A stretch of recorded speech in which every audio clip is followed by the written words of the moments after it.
It had been a wet and stormy winter on the island of the Sodor. A lot of the engines were out of work because of it, branch lines had been shut down, and some of the people couldn't even leave their homes because of it. On one of those days, Sir Topham Hatt sat, panicking, in his office. "Oh dear," he said to himself, a worried expression spread across his face. "Crovan's gate is short on shunters, and I sent the last one to Knapford. Oh, what to do?" He sat, hitting his pen loudly on his deck as the clock slowly ticked away behind him. The stout gentleman felt sick to his stomach. Then it came to him. "I wonder," he said quietly. He snatched the telephone off the receiver to make an urgent phone call. "Hello? Yes, this is Sir Bertram Topham speaking. I was calling to request one of your saddle tank engines for immediate use on the North Western Railway." "Yes, that's right." Yes, he'll do fine. You'll send him immediately." "Oh, that's wonderful. Thank you again, Nigel." "Okay, goodbye now." He hung up the phone, grinning to himself as he sat back in his seat. A day later, the Fat Controller stood before Wilbert, shivering in the freezing cold morning air. "Morning, sir," Wilbert said, looking down at him. "Morning," he replied. "Lovely weather we're having." Lovely?" he shakily said. He smiled. "This is nothing compared to what we see on the Dean Forest Railway." "Ah," he bluntly replied. "Anyway, Wilbert, I need you to go to Crovan's Gate for normal pilot shunting duties. Now off you go." "Yes, sir. I'm on to it." he eagerly replied as he steamed away ready to work. Wilbert worked hard over the next few days to get Crovan's Gate back into its normal working order. It had been a hard few days for the old austerity, but he managed. Unfortunately for him, the cold weather only got worse as the days rolled on. One night, Wilbert rolled into the sheds once more worn out. He yawned loudly to himself as his crew walked away from him waving goodbye. He was all alone in the sheds on this night, but that didn't matter to him. Wilbert eagerly closed his eyes ready for a good night's sleep.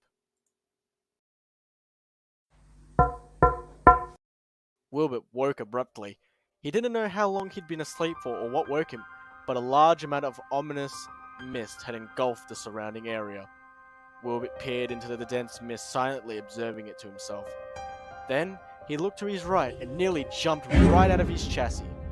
There, outside the window of the shed, was a pure black face staring at him with two black pupil bloodshot eyes. Wilbert stared back in complete shock. It was freezing cold. No one would want to be out there this time of night. As Wilbert observed the face, he noticed there was no condensation on the glass of the window, meaning that he wasn't breathing. Then Wilbert had finally built up enough courage to speak up. Hello?" The person said nothing, but stared at the blue saddle tank. After a while, the person said nothing once more, only opening his eyes to a human size. Wilbert was horrified, but put on a brave face. He tried ignoring the face and attempted to go back to sleep.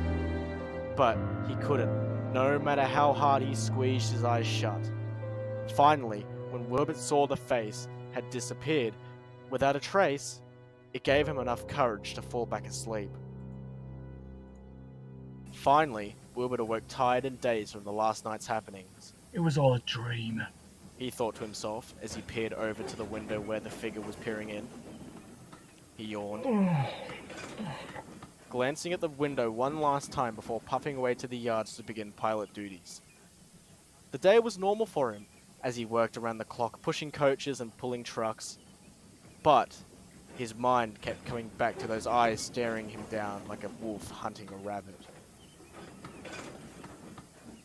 Soon enough, the day had come to an end, and Wilbert returned to the shed even more tired than yesterday. As his boiler cooled, James stopped up alongside him with a scowl longer than the tracks he was running on. "James, what are you doing here? Shouldn't you be at Tidmouth?"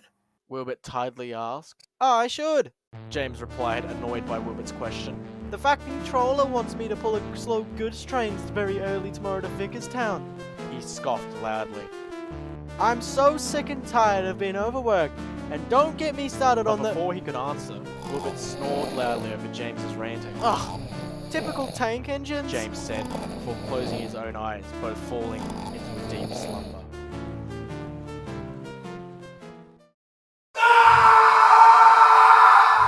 Wilbert was jumped out of his sleep and looked all around. James was wide awake and staring with a horrific expression across from Wilbert. James? Are you okay? What is that?